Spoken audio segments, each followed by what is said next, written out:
Здравствуйте! На телеканале «Новый век» программа «Вызов 112», в студии Эльвира Фазлиева. И сегодня мы расскажем, к чему привело обжалование приговора подозреваемыми в жестоком убийстве мужчины в Мензелинском районе. Беспредел казанский! Вердикт обвиняемым в убийстве Евгения Сурикова. Почему мать убитого подростка не дослушала приговор суда.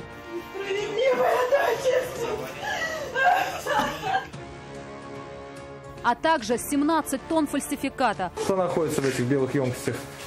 Аналогично? Да. Спирт, да? Полицейские обнаружили производство и склады фальсифицированных алкогольных напитков. Это и не только. Прямо сейчас. Огласили новое решение. Сегодня Верховный суд Татарстана вынес приговор в отношении 4 обвиняемых в убийстве 59-летнего Наиля Сафиуллина. Напомним, его тело обнаружили рыбаки на берегу реки Ик в Мензелинском районе. Само преступление произошло еще в июне 2016 года. Спустя год после задержания всем обвиняемым вынесли вердикт. Однако этот приговор был отменен и сегодня заменен на новый. Почему, расскажет Сергей Хайдаров. Беспредел казанский! О своей невиновности обвиняемые кричали еще со скамьи подсудимых. Впрочем, гособвинение их точку зрения не разделяло. По версии следствия, все началось с конфликта между Наилем Сафиуллиным и его сожительницей, которая вскоре рассказала об этом своему знакомому, 43-летнему Филарису Хаметову. Последний решил наказать сожителя своей подруги и привлек ту к возмездию своего знакомого, 23-летнего Константина Ткаченко. А тот, в свою очередь, позвал своих друзей Виталия Тихонова и Алексея Королева. С целью причинения физической боли, телесных повреждений начали его избивать. При этом Хаметов, используя в качестве оружия предмет, похожий на бейсбольную биту, нанес им Сафиуллину не менее 3 ударов по туловищу, не менее 1 удара по голове, не менее 2 ударов по левой верхней конечности. Как следует из материалов уголовного дела, обвиняемые выманили потерпевшего в лесопосадку, где, сильно его избив, засунули в багажник его же машины. Понимая, что они могут быть пойманы, подозреваемые повезли машину на берег реки Ик, где и сбросили ее вместе с владельцем с обрыва. Наиль Сафиуллин скончался на месте происшествия. Позже его тело обнаружили местные рыбаки. По данному делу Верховный суд огласил приговор еще в июне минувшего года. Тогда подсудимые в зависимости от роли каждого получили от 3 до 16 лет лишения свободы в исправительной колонии строгого режима.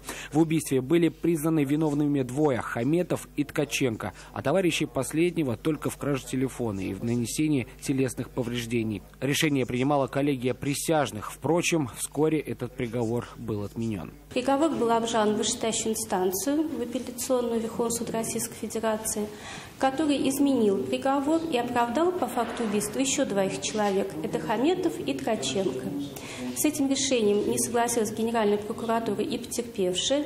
Президиум Верховного суда отменил решение своих коллег и направил дело снова в Верховный суд Республики Татарстан на новое рассмотрение. В этот раз дело рассматривалось без коллегии присяжных из-за отказа подсудимых. Сегодня суд поставил в этом деле точку. Хаметов и Ткаченко получили 15 лет и 6 месяцев отбывания в колонии строгого режима. Еще 2 подсудимых, Виталий Тихонов и Алексей Королев, ранее получившие от 3 до 4 лет лишения свободы, были признаны виновными и в ограблении, и в убийстве, и будут отбывать наказание 13,5 и 15 лет лишения свободы соответственно в колонии строгого режима. Сергей Хайдаров, Айрат Назипов и Ильнар Хатыпов. Вызов 112. В деле Евгения Сурикова поставили точку. Сегодня Верховный суд Татарстана вынес вердикт в отношении 3 обвиняемых в убийстве подростка. Трагедия произошла в Нижнекамске 26 ноября минувшего года. Обвинение считает, что молодого человека вывезли в лес, где избили его до смерти. Какое решение вынес суд и как на него отреагировали родственники убитого, знает Айрат Назипов. В морге я не мог его опознать. Своего сына, понимаете? Лица не было. Родители погибшего Евгения Сурикова вспоминают ту роковую ночь со слезами на глазах. Рассказывают, они отпустили своего сына на день рождения знакомого, а когда он не вернулся на следующий день, забили тревогу. Больше всего их удивляет в этой ситуации то, что их сыну в трудной ситуации не помогли его друзья. Конфликт, как считают следователи, вспыхнул еще в квартире. Друзья Жени были в соседней комнате. Это все начиналось, и они все это слышали, крик Жени. Они испугались подходить. Я не знаю, что за люди, соседи квартиры. Слышно, это друзья Жени, это Сумкин, Данил, Окунев, Никита. Они 7 лет дружили, 7 лет дружили. И убежали, оставили его совершенно одного. Как это можно? самые лучшие друзья. Как считает следствие, ночью 26 ноября прошлого года у потерпевшего Евгения Сурикова произошел конфликт с некоторыми подсудимыми. Те якобы посчитали его наркоманом и решили наказать. Хотя, как позже установила экспертиза, подросток не находился в наркотическом опьянении. Но предполагаемые злоумышленники думали иначе. Наказание с их стороны не заставило себя ждать. Тимиргалиев привлек своих ранее знакомых Рябова и Низамова и, соответственно, вывезли в лесной массив Корабельной рощи, где совершили его убийство. Изначально по этому делу были арестованы 4 человека. 23-летний Ильдар Тимиргалиев, 20-летний Ильнур Низамов и 23-летний Алексей Рябов. Еще одному фигуранту дела на момент преступления не исполнилось 18 лет. Суд, опираясь на заключение экспертов, признал его невменяемым и отправил молодого человека на принудительное лечение, освободив от уголовной ответственности. Сегодня суд огласил приговор 3 подсудимым. 2 из них признали вину частично. Ильдар Тимиргалиев заявил о своей невиновности. Родственники убитого просили максимально строгое наказание. Я бы хотел бы пожизненно посидеть. Просто не знаю, как они убили бы Свирского. Не считаю, там 10-15. Я бы хотел, чтобы пожизненное население. В итоге суд приговорил Ильдара Тимиргалиева к 14 годам лишения свободы в исправительной колонии строгого режима, Алексея Рябова к 11 годам. Ильнуру Низамову уже переквалифицировали статью на более мягкую – укрывательство преступления. Он был водителем той машины, на которой Евгения Сурикова вывезли в лес. Молодого человека освободили в зале суда, назначив ему штраф. Выплатить он должен будет 50 000 рублей. Во время оглашения приговора в зале суда было неспокойно.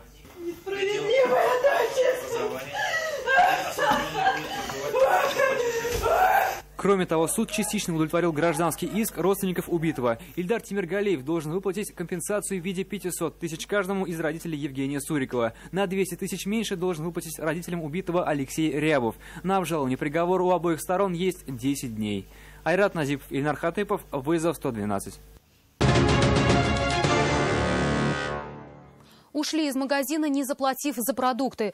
Накануне молодая пара набрали товар на сумму около 1000 рублей и спокойно прошли мимо кассы в одном из супермаркетов по улице Краснококшайская. Однако сотрудники торговой точки это все же заметили, но, видимо, слишком поздно. Они выбежали за злоумышленниками на улицу, но поймать их им не удалось. На место происшествия прибыли полицейские. Они ознакомились со съемками с камер видеонаблюдения и опросили работников магазина. Сейчас уже им предстоит найти сбежавших. 17 тонн фальсифицированного алкоголя могли бы попасть на прилавки, но сделать этого не дали сотрудники Управления экономической безопасности. Полицейские установили, что напитки изготавливали в гараже, продавали оптовыми партиями. Со спросом проблем не было. Занималась всем организованная группа из 7 человек. Айгуль Бадрудинова увидела, как производят жидкость, продаваемую в узнаваемых бутылках с 5 звездочками.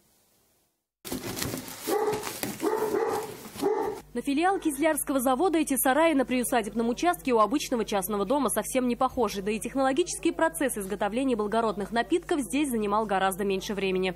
Отчем проход. Рядом стоящий сарай, где обнаружены металлические емкости, признаки цеха по изготовлению алкогольной продукции.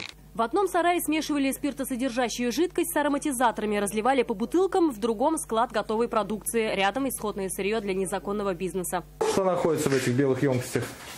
Аналогично? Да. Тоже спирт, да? Да. Как установили оперативники, незаконным бизнесом занимались 7 человек. Готовую продукцию сбывали постоянным клиентам оптовыми партиями через сеть посредников. В дальнейшем фальсификат расходился розничным покупателям. Последние, впрочем, могли догадаться, что приобретают. Без акцизных марок. Здесь какое вино? Тоже без акцизных. Задержали подозреваемых с поличным при перевозке спиртосодержащей жидкости. Не пережали, ничего. Нормально тебе? В дальнейшем вышли на производство и склады.